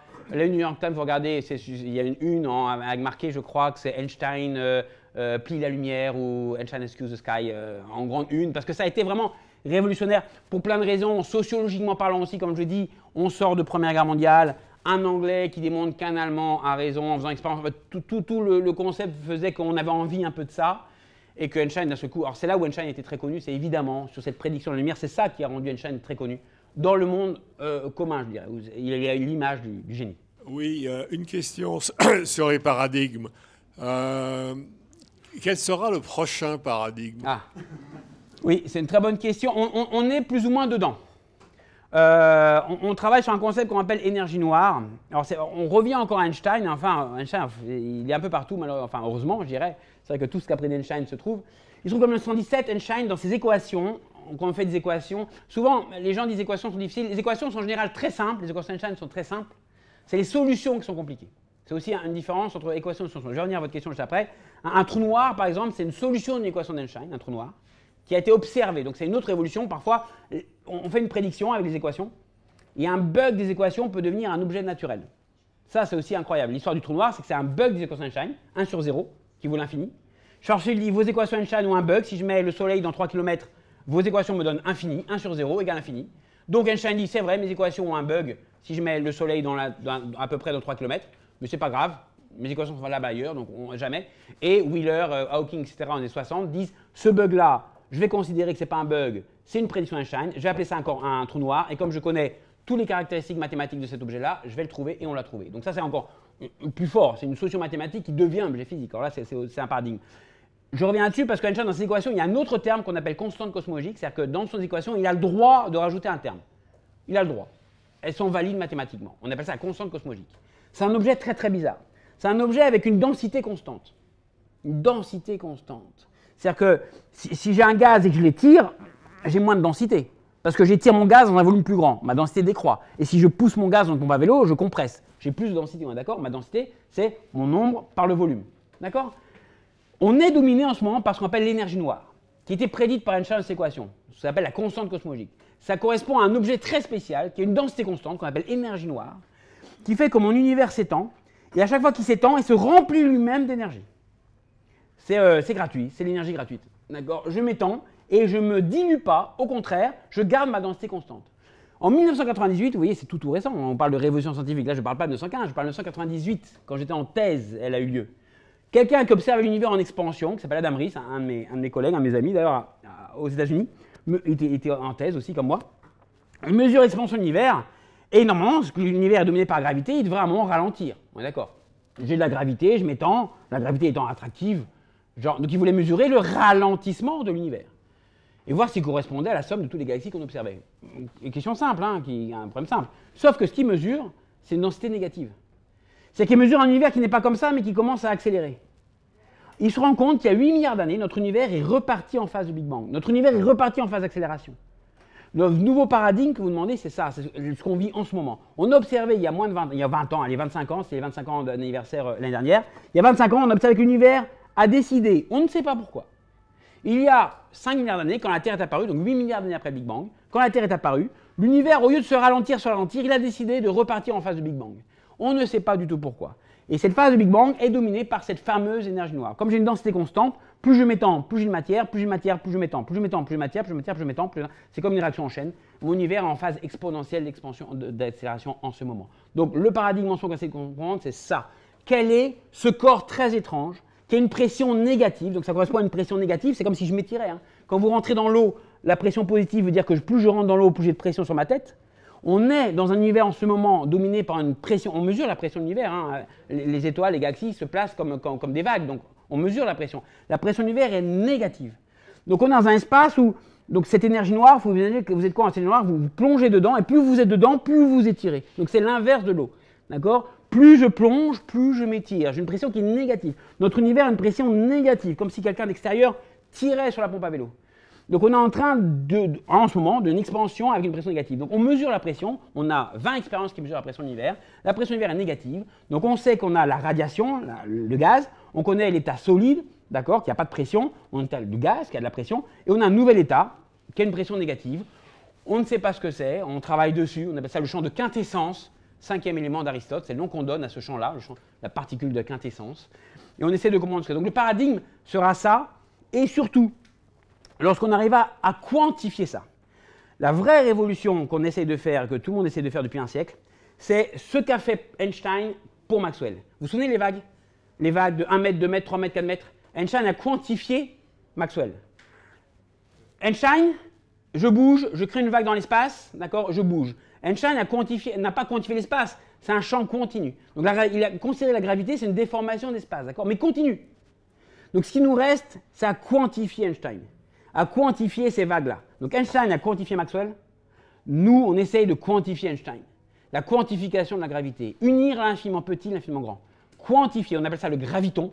Donc Einstein appelle ça photon. Photon, c'est la particule du champ électromagnétique, c'est la quantification de Maxwell. Le graviton, qu'on ne connaît pas, c'est la quantification mathématique de Einstein. Et là, on aura des révolutions énormes, parce qu'on n'a pas parlé de ça, mais le temps est lié à l'espace. Le temps deviendra quantique. Votre temps n'est pas le même que le mien, on le sait par rapport à l'espace, ça c'est Einstein, mais votre temps sera même quantique. Il sera 1 seconde, ou 0,5 secondes, ou 1,5 secondes, ce sera un temps flou. Donc les concepts de temps seront aussi, ça sera un paradigme philosophique, où le concept de temps lui-même deviendra quantique. Il n'y aura plus de temps continu, mais de temps quantique. Voilà. Excusez-moi, et concrètement, pour les gens ordinaires qui n'ont pas forcément écouté tout ce que vous nous racontez depuis tout à l'heure, ça change quoi dans la représentation du monde, etc. La quantification d'Einstein. C'est là où mes surprises vont peut-être être utiles. Alors ça, c'est un peu science et société, c'est ça? Est-ce que c'est utile? L'utilité de la science, l'utilité de la physique fondamentale. Alors, beaucoup de mes collègues vont parler des lasers, le GPS. Alors, pour vous dire un truc, le GPS, c'est les équations d'Einstein qui sont dedans. La courbure de l'espace est inclue dedans, parce que lorsque la lumière va de vos satellites à la Terre, si on ne tient pas compte de la relativité générale, on perd à peu près 1 mètre tous les semaines. D'accord? Donc quand vous regardez Waze, dites-vous que c'est grâce à Einstein. C'est la relativité générale.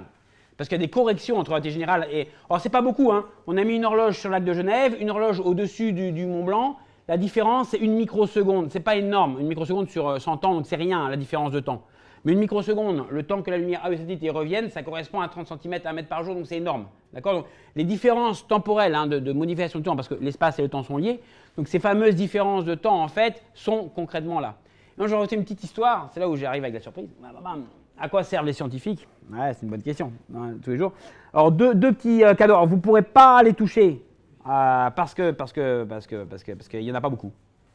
On a parlé des révolutions. Alors, on a parlé de la révolution copernicienne, qui est quand même plus connue. Alors, j'ai amené, je vais mettre ça comme ça, j'ai toujours peur de tout ça. On vous a dit, ça fait des précautions, mais bon, je suis un peu obligé. J'ai amené le livre original, l'édition originale de Galilée. Du système des deux mondes de Galilée, donc de 1642. D'accord? Alors, l'édition originale, vous allez dire comment elle a fait pour arriver jusqu'ici. Ça, c'est un secret. C'est les dialogues, donc il présente un dialogue. Et voilà, vous pouvez regarder, c'est le système héliocentrique, avec le Soleil qui est au-dessus, et il explique effectivement comment, et voilà, le système héliocentrique avec la Terre, Mars, Vénus, même la Lune, qui est inscrit, Jupiter. Vous pouvez regarder, je vais le poser là. Vous regarderez un peu à la fin, je pose à cette page-là. Je vais le fermer, je l'ouvrirai un peu plus tard pour pas abîmer la corne. Donc c'est le reverrage original de Galilée, de la révolution copernicienne. Et une dernière petite histoire. Et à quoi servent les scientifiques? Ça, c'est une histoire qui est très intéressante aussi, parce que en 1786, lorsque les États généraux sont convoqués, Louis XVI prépare ce qu'on appelle les cahiers de doléances. Vous avez dû entendre parler des cahiers de doléances. Dans chaque église, on pouvait dire ce qui n'allait pas. Et il les récupère et il les consulte et dit quelle est la première doléance? Qu'est-ce que les gens avaient marre de beaucoup de choses. Pas du roi, je n'ai pas envie de couper la tête du roi du tout en 1786, ça ne les concernait pas du tout.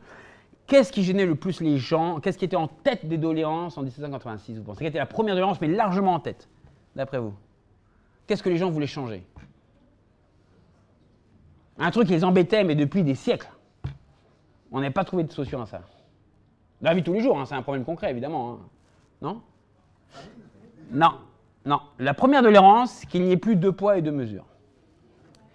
Les gens se plaignaient du système des poids et de mesures, parce qu'il y avait des poids et des mesures, des unités différentes dans chaque endroit du royaume. La lieue n'était pas la même en Bretagne et dans le sud. La livre n'était pas la même à gauche et à droite. La coudée était la coudée du roi, c'est-à-dire que dès qu'un roi mourait, la coudée changeait, parce que c'était la distance entre le coude et l'index du roi, donc il fallait changer toutes les unités de mesure, c'était quand même compliqué. Et les princes ou les petits princes, plutôt qu'augmenter les impôts, ils changeaient le système de mesure, c'est très pratique. 1 kilo c'était ça, 1 kilo maintenant c'est ça, hop, 1 litre c'est ça, maintenant ça, on change le système, comme ça on augmente les impôts sans changer le texte. Si on change le système de mesure, c'est plus rapide. Donc ils changeaient, et les gens en avaient marre. Donc Louis XVI réunit les plus grands scientifiques de l'époque. Lavoisier, Laplace, Monge, ça vous dit quelque chose je pense, Condorcet, beaucoup de lycées Condorcet. Il les réunit et il dit, écoutez, voilà, on a besoin de trouver un système de mesure parce que les gens se plaignent. Est-ce que vous avez une idée pour une mesure, tout le monde serait d'accord sur la taille ou le poids, une mesure où tout le monde dirait, ouais, ça c'est la taille de ça, donc pas une coudée parce que ça changerait. Quel est l'objet, d'après vous, qui a fait consensus? Quel est l'objet qui est le même? Et en plus, il voulait universel. Tant qu'à faire, il faut que l'objet soit le même aussi pour les Russes, les Allemands, les Anglais. Comme ça, on pourrait faire un système qui est universel. Quel est l'objet, vous pensez, qu'ils ont pris où tout le monde serait d'accord sur la taille? La Terre. Exactement. La Terre est la même pour tout le monde. La Terre est la même pour les Anglais, les Russes, les Allemands. Donc si on a la taille de la Terre, on peut faire une mesure avec ça. On est d'accord? Donc il réunit tous les savants. Ils disent, avec la Terre, faites-moi une mesure. Alors ils prennent le rayon de la Terre, que c'est à peu près. Ils le divisent en 10. Et ils ont une distance, en gros, entre c'était Caen et Perpignan, c'est un peu trop grand. Donc ils le redivisent en 10. Et ils ont une distance entre Caen et Paris, c'est encore trop grand. Donc ils redivisent en 10, en 10, en 10. Ils le font 10 millions de fois. D'accord? Ils ont quelque chose comme ça. S'ils redivisent en 10, ils ont quelque chose d'un peu petit. Et s'ils ne divisent pas en 10, c'est quelque chose d'un peu grand. Donc ils ont divisé le rayon de la Terre, enfin c'est le quart du méridien, pour être précis. Donc ils prennent le quart du méridien. Le quart du méridien, c'est pour ça que ça fait 40 000, vous avez compris le chiffre. Hein. Le rayon de la Terre, c'est pas un hasard si ça fait 40 000 km la Terre. Hein. C'est 10 000 km, c'est justement que c'est 10 000 km le méridien. La Terre fait 40 000 km parce que le mètre a été défini par rapport à ça. Donc il prend le quart du méridien, il divise en 10, 10, 10, 10, 10, il arrive à ça. Il dit c'est pratique. Dans le texte, il dit c'est pratique. Pour mesurer, c'est vrai. Hein. Vous en avez deux à Paris, hein, vous savez, hein, vous en avez un qui est au Luxembourg et un qui est au ministère de la Justice. Hein. Il ne reste que deux des mètres de l'époque, hein, 1787. Donc il divise en 10 et on a ça. On va appeler ça mètre qui veut dire mesure. Mais il ne s'arrête pas là. Lavoisier arrive, Lavoisier dit c'est sympa votre objet. Si maintenant je le divise en 10 et j'en fais un cube, je vais appeler ça un litre. Donc système de volume. Quand on a du lot, du liquide, on a des mesures pour tapissier, pour couper. Et on a du volume, pour ceux qui veulent du riz, du vin, etc. On a le volume, litre. Lavoisier va plus loin. Il dit je vais remplir ce cube d'eau. Et je vais appeler ça un kilogramme. Le kilogramme, c'est la masse d'un volume d'eau, d'un décimètre, qui est défini par rapport au rayon de la Terre. Donc le rayon de la Terre me définit le mètre, me définit le litre, et le kilogramme, qui est le poids de l'eau dans un décimètre, lui-même défini par la Terre. Et ils vont plus loin. Le ministre des Finances dit, on va prendre 5 grammes d'argent pur, et on va appeler ça le franc.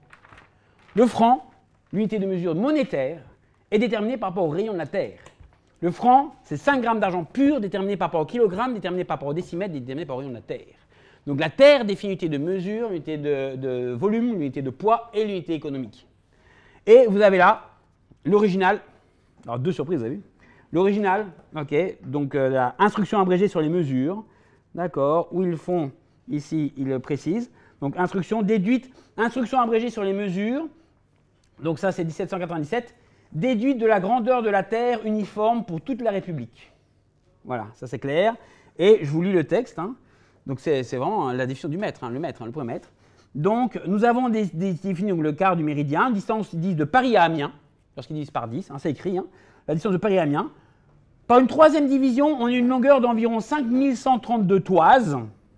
Par une quatrième, une longueur de 513 toises, c'était toises d'époque. Une cinquième, etc., etc. Une septième. Et cette dernière longueur, donc une septième, une longueur de 3 pieds, 11 lignes et quelque chose de l'ancienne mesure. Bon, 3 pieds plus ou moins. Cette dernière longueur, qui ne diffère pas beaucoup de celle de l'Aune, aucune unité de mesure, a paru commode, pour être employée comme unité de mesure. La longueur précédente, qui est gallois à peu près à 30 pieds, est évidemment trop grande. La suivante, qui n'avait pas 4 pouces, aurait été trop petite. On trouva donc conduit à adopter la longueur intermédiaire par préférence à toutes les autres longueurs. Et donc, de sorte qu'elle est la 10 millionième partie du quart de méridien, on lui a donné le nom de mètre, qui signifie mesure. Et vous avez là le premier décimètre de l'histoire, parce que du coup, il a voilà, le premier décimètre de l'histoire, où ils ont inclus dans l'abrégé ce qui correspond à un décimètre, d'accord, issu de la longueur du méridien, du dimètre, du quart du méridien. Donc voilà, donc juste pour vous répondre à la question, à quoi servent les sciences, on dirait, bah, écoutez, au moins à faire l'histoire de mesure, hein, et au GPS. Voilà, c'était ma petite surprise, mon petit cadeau. Ah. D'autres questions peut-être? Oui, vous avez beaucoup parlé de gens qui ont raison sur d'autres, hein, enfin de plus en plus raison, si j'ose dire, et sans doute pas tout à fait par rapport aux révolutions à venir. Et je me demande si c'est dans cet interstice, quoi, de pas tout à fait raison, se glisse la possibilité qu'on puisse douter de la science. Parce que c'est comme le violet, hein, il y en avait moins que prévu, mais des platistes, il y en a quand même plus que prévu. Donc comment 10% en France. 10%, c'est énorme en fait. Oui, c'est oui, énorme. oui, Les Grecs, oui. c'était. Ouais, je sais. Chez les jeunes, en fait, non, ce qui est plus, c'est 20% chez les jeunes. Il y a plus de platis chez les jeunes que chez les anciens. C'est l'évolution qui m'inquiète plus, je dirais, que le chiffre. Alors, il y a une émission assez intéressante. Vous tapez sur YouTube Jean-Pierre Foucault qui veut gagner des millions, Terre autour du Soleil. Tapez, vous allez voir. C'est assez édifiant. La question, c'est qu'est-ce qui tourne autour de la Terre, hein? Et les propositions, c'est Mars, Vénus, la Lune ou le Soleil. Qu'est-ce qui tourne autour de la Terre, hein? Et le gars hésite. Bon, déjà, c'est pas bon signe. Qu'est-ce qui tourne autour de la Terre? Et il dit quand même Vénus-Mars, ça m'étonnerait. Donc, il hésite entre Soleil et la Lune. Et il demande l'avis du public. Ouais. Et la majorité du public pense que c'est le Soleil qui tourne autour de la Terre. La majorité, à 55%. Donc ça, et il vote pour le Soleil qui tourne autour de la Terre. Donc ça, c'est vrai, quand on voit ça, on se dit que Galilée, ça va faire bizarre quand même, dire qu'on est arrivé là. Alors, en gros, c'est le douter de la science. Principalement, les gens doutent de la science parce qu'ils ont une idée, comme vous avez dit à peu près, les gens ont tort. C'est pas vrai.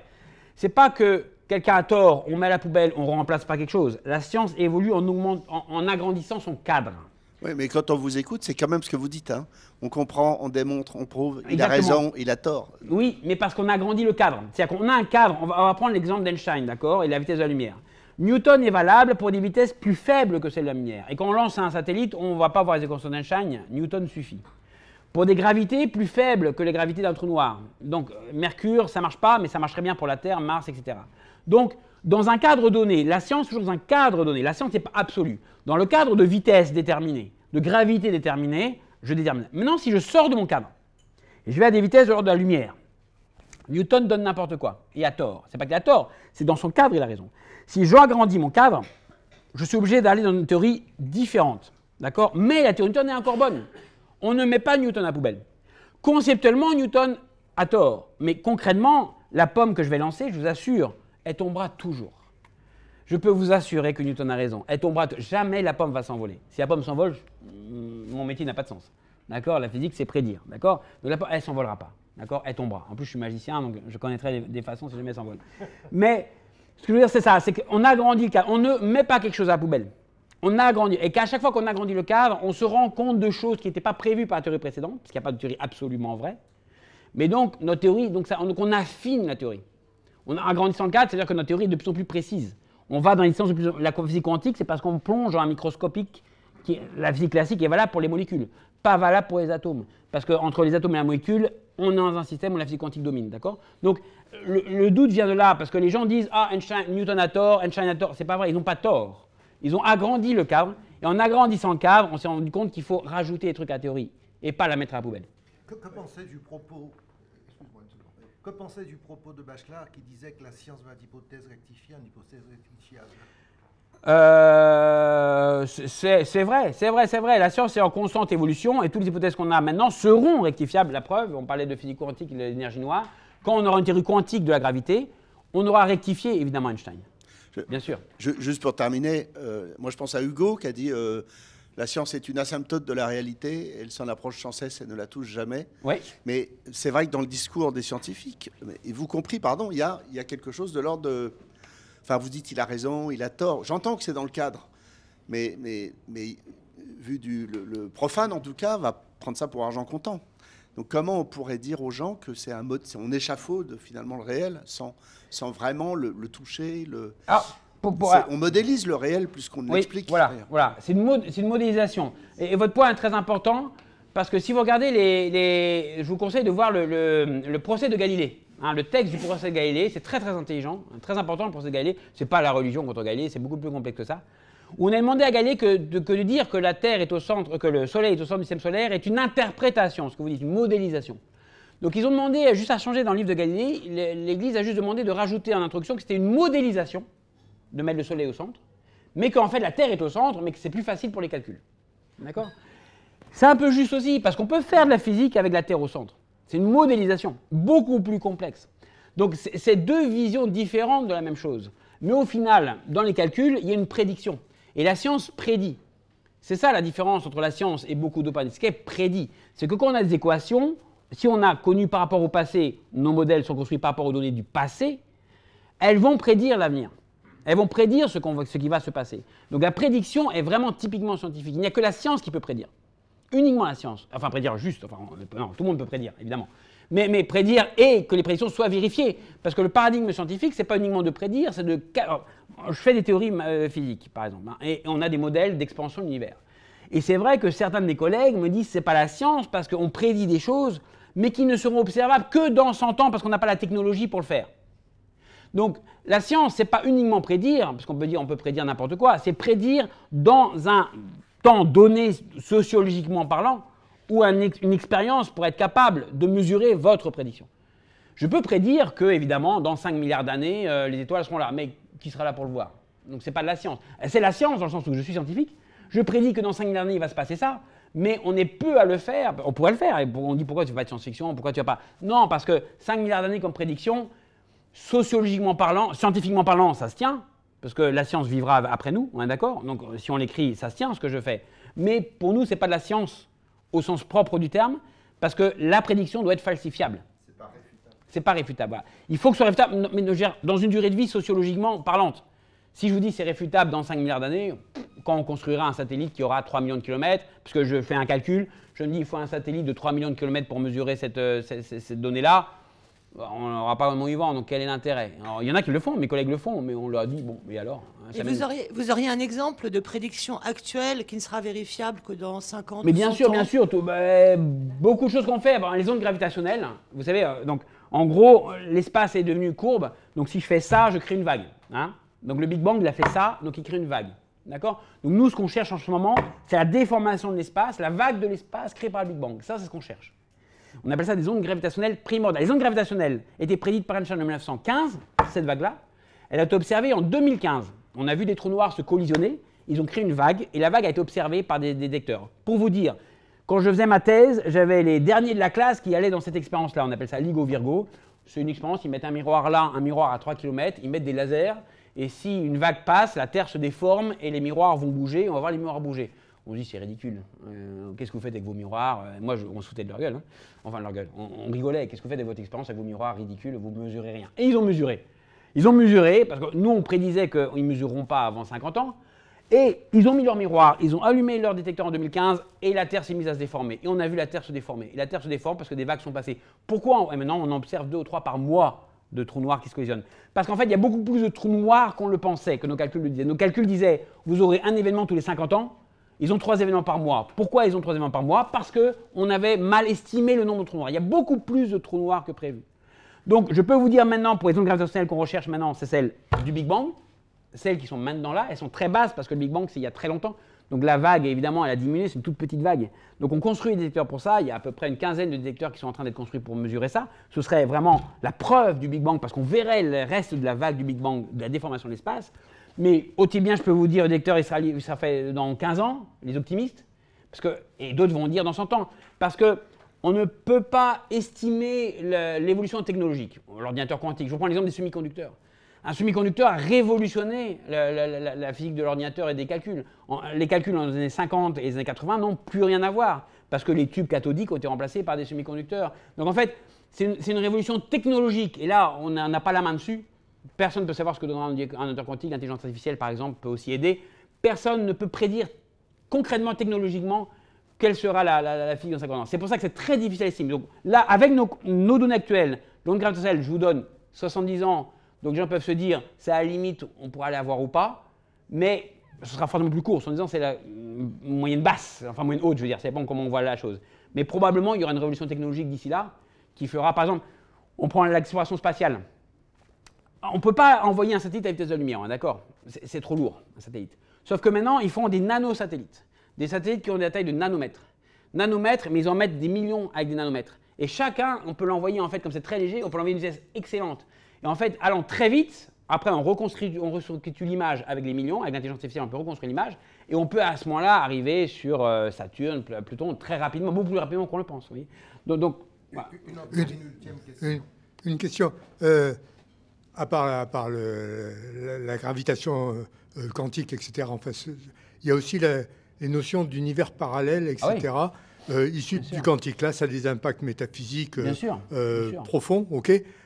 Quid de ces hypothèses d'univers parallèle? Très bien. Alors, je travaille aussi dessus. Alors, univers parallèle, pour vous dire ce que c'est, il y a plusieurs notions. On appelle ça multivers aussi. Multivers, on va appeler ça multivers, univers, multivers. Il faut savoir une chose, c'est que tout l'univers dont je vous parle en ce moment, il faut imaginer que c'est un univers visible. Visible, parce qu'on voit, évidemment. On ne voit pas derrière. Donc, le Big Bang a eu lieu partout.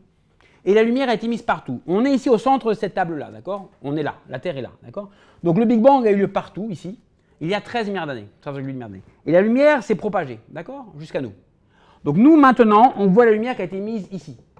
D'accord? Parce qu'elle a mis 13 milliards d'années à venir. La lumière qui a été mise ici à l'époque du Big Bang, elle est sur sa route. Donc on la verra dans 5 ans, 1000 ans, 1 milliard d'années, ok? Donc plus on attend, plus on voit un espace plus grand. Mais la table de Freddy ici, la lumière, je ne vois pas de quoi elle est faite. Parce que la lumière n'est pas encore sur la route. Donc moi, ce que je peux vous parler, c'est l'univers, ce qu'on appelle univers, en fait, univers visible. Univers, hein, c'est cette table-là.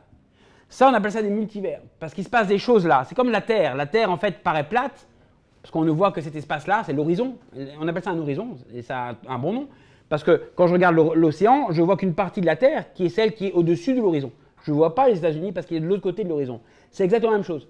Hein, on voit qu'une partie de l'horizon, parce que là, c'est de l'autre côté de l'horizon et je ne le vois pas. Évidemment, si je me promène sur la mer, je vais voir une partie de l'horizon de plus en plus grande, d'accord? Ou le bateau qui vient vers moi, je vais le voir apparaître avec son mât, etc. C'est le même principe que l'horizon. On appelle ça les multivers. Comment y avoir accès? Soit on attend des milliards d'années, ou soit on y va directement de là à là. On appelle ça les trous de verre. Hein, il faut savoir que tout ce qu'a prédit Einstein s'est révélé vrai. Des trous noirs, aux trous de verre, vraiment, la constante cosmologique, c'est incroyable. Il y a une équation qui est super simple, tout est excellent. Le Big Bang est dedans, les trous noirs sont dedans, les ondes gravitationnelles sont dedans, les collisions de trous noirs sont dedans, tout est dans cette équation. R mu égale kappa T mu nu, c'est une équation incroyable et tout est dedans, ça me fascine toujours. Et il prédit les trous de verre.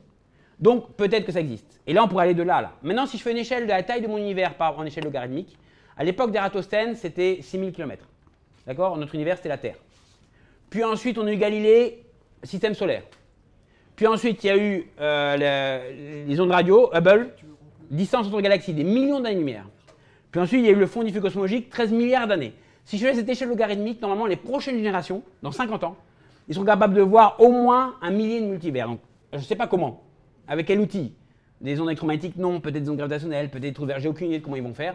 Mais si je suis mon échelle logarithmique de la civilisation, normalement, on devrait avoir 1 millier de multivers dans 50 ans. Voilà. Yann, sur ces illustrations et propos très optimistes, est-ce qu'on peut avoir une idée du temps, de la période où notre galaxie sera absorbée par sa voisine? Oui, 5 milliards d'années. Hein, 5 milliards d'années. Ouais, 5 milliards d'années, donc l'histoire de l'univers dans le futur. Si on va aller un peu dans le futur, on a parlé un peu du passé, on va aller dans le futur. Donc on a, notre galaxie s'appelle la Voie lactée. D'accord? On la voit, comme dit, on voit très bien le ciel, surtout quand il n'y a pas de nuages. Notre galaxie la plus proche s'appelle Andromède. Elle est à peu près à 2 millions d'années-lumière, 2,5 millions d'années-lumière. D'accord? Donc on la voit telle qu'elle était il y a 2 millions d'années, évidemment, parce que la lumière a mis 2 millions d'années à venir. Et en fait, on est dans un amas local et nos deux galaxies se rapprochent. En fait, elles tombent ensemble au centre d'un amas de galaxies. En fait, elles tombent toutes les deux. On appelle ça le super amas, enfin l'amas local d'abord, qui est lui-même dans un super amas. C'est des amas de galaxies. Elles tombent et dans 5 milliards d'années, elles vont se fusionner en une seule galaxie qui s'appelle Milky Way, donc Milky Way pour Voie lactée, Milky le lait, Way la Voie lactée Milky Way. Et donc la nouvelle galaxie s'appelle Milkomeda, donc je vous conseille d'aller voir sur Wikipédia Milkomeda, il y a la page web, le nombre d'étoiles, quand elle a été formée, dans 5 milliards d'années. Le ciel sera fantastique, il y aura à peu près 10 fois plus d'étoiles. Vous verrez la galaxie s'approcher, alors on ne sera plus là je pense, parce que le soleil en même temps va commencer à gonfler, et il fera 3000 degrés sur la Terre, donc bon, ce sera difficile à vivre dans 5 milliards d'années. Mais notre galaxie, et ce sera tout, parce que toutes les autres galaxies seront, je dis que l'univers en expansion accélérée, vous vous souvenez, qu'on a observé, et on calcule que toutes les autres galaxies vont passer de l'autre côté de l'horizon. Parce que comme toutes les galaxies s'éloignent de nous, elles vont passer, elles, de l'autre côté de l'horizon, et paradoxalement, on va se retrouver tout seul. Donc dans à peu près 5 milliards d'années, on aura une seule galaxie, et dans à peu près 15 milliards d'années, on sera les seuls dans l'univers. Les futurs scientifiques ne verront plus d'autres galaxies, parce qu'elles seront passées de l'autre côté de l'horizon, parce que l'univers est en phase de Big Bang. Donc on sera seul dans l'univers, dans à peu près 15 milliards d'années. Alors comment les scientifiques sauront que l'univers en expansion, je ne le sais pas, parce qu'ils verront un univers noir avec uniquement eux. Donc il faudra repenser les choses, j'imagine. J'ai une toute question que je réponds, j'ai entendu c'est quoi l'horizon. Donc l'horizon, c'est le point, parce qu'en ce moment j'entends, on ne peut pas aller plus vite que la vitesse de la lumière, c'est pas vrai, hein. On ne peut pas aller plus vite que la vitesse de la lumière dans l'espace. Mais l'espace étant lui plus vite que la vitesse de la lumière. Donc il faut vous imaginer être sur un tapis roulant, d'accord, à contre-tapis roulant, dans l'aéroport. Si vous allez plus vite que le tapis roulant, vous allez vers votre destination. D'accord? Plus lentement, parce que le tapis, mais vous y allez quand même. Si j'accélère le tapis roulant, vous allez commencer à reculer. Vous avancez, mais effectivement, vous reculez. Vous n'atteindrez jamais votre destination. La lumière, c'est la même chose dans l'espace. Comme l'espace est en expansion accélérée, il y a un moment donné où l'expansion va être plus rapide que la vitesse de la lumière. Donc la lumière va se propager à sa même vitesse, elle ne va pas changer. Mais comme l'univers va s'étendre, elle ne nous atteindra jamais. Donc l'horizon, c'est le point de l'espace où l'espace s'étend plus vite que la vitesse de la lumière. Si bien que la lumière qui est émise va vers nous, mais l'univers étant comme un tapis roulant s'étendant plus vite, la lumière ne nous parviendra jamais. Donc l'horizon, c'est le point à partir duquel la lumière qui est émise ne nous parvient pas. Un peu comme l'horizon de l'océan. Oui, je voulais rebondir sur la question sur les multivers, parce qu'il y a aussi l'autre type de multivers, c'est-à-dire, entre guillemets, en dehors du Big Bang. Par rapport au principe anthropique, le fait de se dire, au fond, toutes les constantes, tout est affûté comme il faut pour qu'on ait des étoiles et qu'on existe.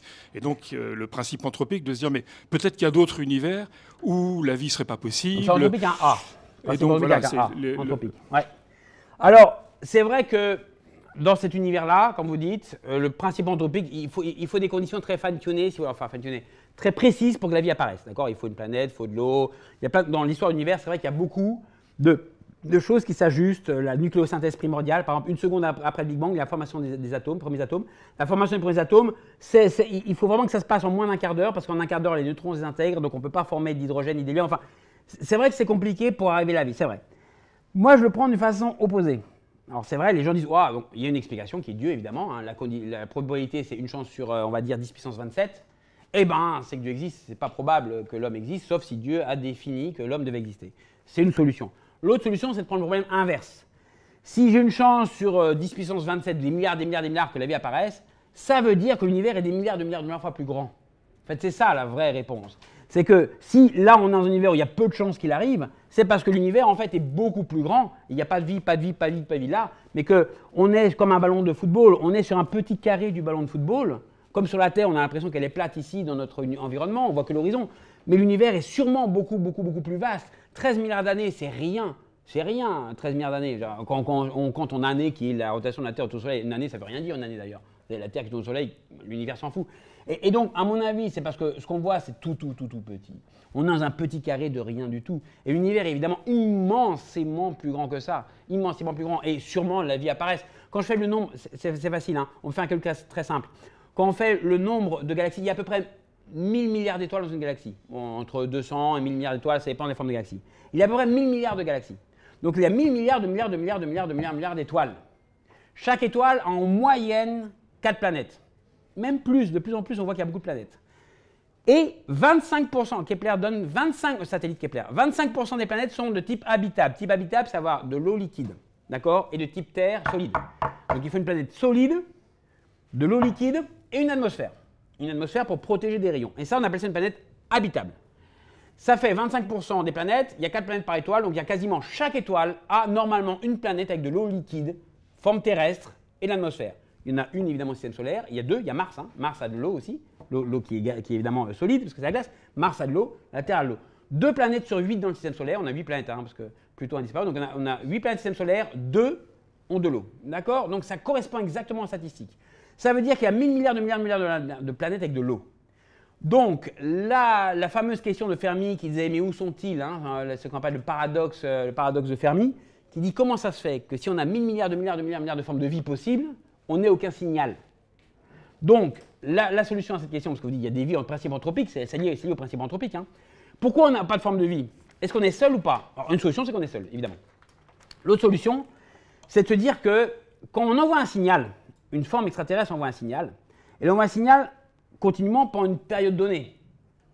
Pendant la période où ils commencent à maîtriser le champ électromagnétique, Faraday, donc il faut un Faraday chez eux, donc une forme de vie intelligente qui arrive au moins jusqu'à Faraday pour maîtriser l'électromagnétisme. Parce qu'on suppose que l'électromagnétisme, c'est la première forme d'énergie qu'on va fournir, donc l'électricité, et qui donne un nombre d'années suffisant. Parce que supposer qu'une civilisation ne vive que 50 ans, qu'il a envoyé le signal il y a 2 millions d'années, ben on l'a reçu, mais on n'a pas le moyen de recevoir. On peut recevoir les ondes électromagnétiques il y a 100 ans. Hein. L'électromagnétisme, il y a 100 ans seulement, hein, 150 ans, c'est tout récent. Donc pendant tous les millions d'années avant, l'homme ne recevait, mais il ne pouvait pas savoir. Donc on peut calculer la durée de vie de ce signal-là. C'est très intéressant. C'est 100 000 ans. Donc on fait la somme, c'est un calcul très facile à faire, que j'en ai mes étudiants, on fait la somme des planètes, on suppose que chaque planète envoie un signal, on n'a pas reçu de signal, donc on a une limite de la durée de vie. Il ne faut pas que ce soit trop long la durée de vie de la civilisation, parce qu'on aurait vu le signal. Donc on peut savoir quelle est la durée de vie, paf, on ne l'a pas vu.